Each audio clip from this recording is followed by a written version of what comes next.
ጤና ይስጥልን የኢትዮ አምባ ተከታታዮቻችን እንኳን ለትንሳኤ በዓል በሰላም አደረሳችሁ እያልን ቻናሉን ላይክ፣ ሼር እና ሰብስክራይብ በማድረግ ቤተሰብ ሁኑ እንላለን። ወደ መረጃው አለፍን። ስለ ቴዲ አፍሮ ቴዎድሮስ ካሳሁን የህይወት ጉዞና ስለ አዲስ ኢትዮሪካ አልበም። ቴዲ አፍሮ ከጥቁር ሰው እስከ ኢትዮሪካ የትውልድ ድምጽ ጉዞ።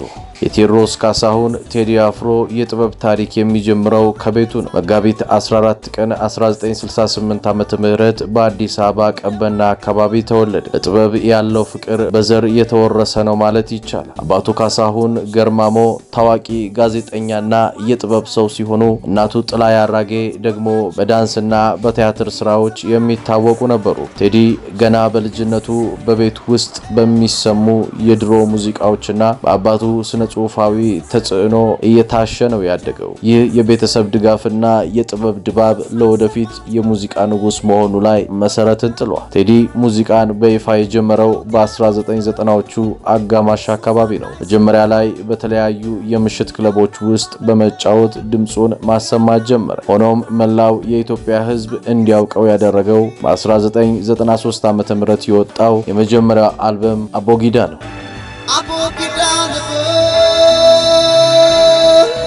ይህ አልበም በወቅቱ የነበረውን የሙዚቃ አቀራረብ የቀየረ አዳዲስ ዜማዎችንና ጥልቅ ግጥሞችን ይዞ የመጣ ነው። እንደ አይኔ ሁልጊዜ እና አቦጊዳ ያሉ ዘፈኖች በየቤቱ መሰማት ጀመሩ። ቴዲ አፍሮ በአልበሞቹ ቁጥር ሳይሆን በጥራታቸው የሚታወቅ አርቲስት። ዋና ዋና አልበሞቹን ስንመለከት አቦጊዳ በ1993 ዓመተ ምህረት በሙዚቃው ዓለም ስሙን ያገነነለት፣ ታሪክ ተሰራ፣ አንበሳ 1996 ዓመተ ምህረት ይህ አልበም ቴዲ ከፍታ ላይ አወጣው። በተለይ ላምባዲና የተሰኘው ዘፈን በወቅቱ ታሪክ የሰራና በሁሉም የእድሜ ክልል ዘንድ ተወዳጅነትን ያተረፈ ነበር። ያስተሰርያል በ1997 ዓመተ ምህረት በኢትዮጵያ ሙዚቃ ታሪክ ከፍተኛ ተጽዕኖ የፈጠረ አልበም ነው።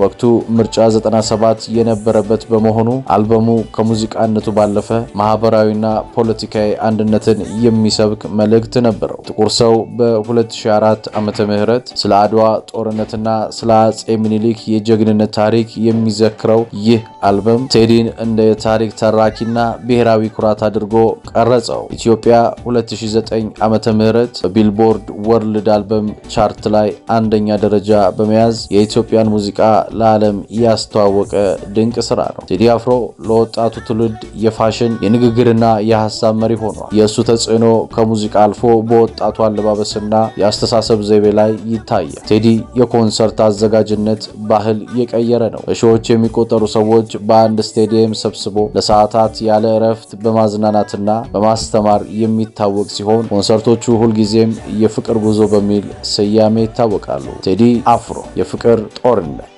ብሎ በሚጠራው ፍልስፍናው ይታወቃል። ሙዚቃዎቹ ብዙ ጊዜ ይቅርታን፣ አንድነትንና ሰላምን ይሰብካሉ። ይህ ደግሞ በየጊዜው ከነበሩ መንግስታት ጋር አንዳንድ ጊዜ አለመግባባቶችን ፈጥረውበታል። ሆኖም እሱ ለህዝብ ያለውን ታማኝነትና ስለ ሀገሩ ያለውን ጽኑ አቋም የህዝብ ድምጽ የሚል ቅጽል ስም እንዲያገኝ አድርጎታል። በችግር ጊዜም ሆነ በደስታ የኢትዮጵያንን ስም በዜማ መግለጽ የሚችል ጥበበኛ ነው። አሁን ደግሞ ከረጅም ቆይታ በኋላ ቴዲ አፍሮ በአዲስ ስራ ተመልሷል።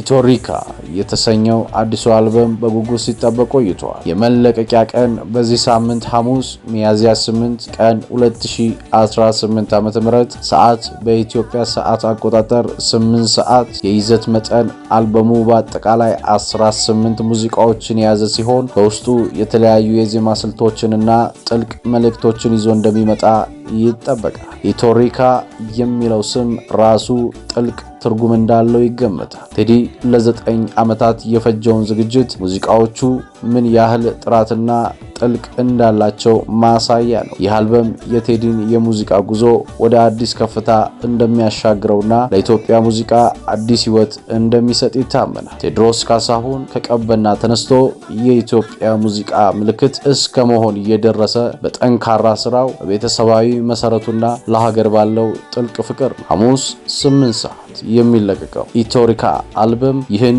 የፍቅርና የጥበብ ጉዞ የሚቀጥል ታሪካዊ ስራ እንደሚሆን አልበሙን የሚጠብቁ በሚሊዮን የሚቆጠሩ አድናቂዎቹ ምስክሮች ናቸው። ፍቅር ያሸንፋል። ተመልካቾቻችን መረጃዎቻችንን የሰማችኋቸውን ይመስላል። ኢትዮ አምባ ቻናልን ስለመረጣችሁ እናመሰግናለን። ቻናሉን ላይክ፣ ሼር እና ሰብስክራይብ በማድረግ ቤተሰብ ይሁኑ እንላለን። መልካም የትንሣኤ በዓል ይሁንልዎ።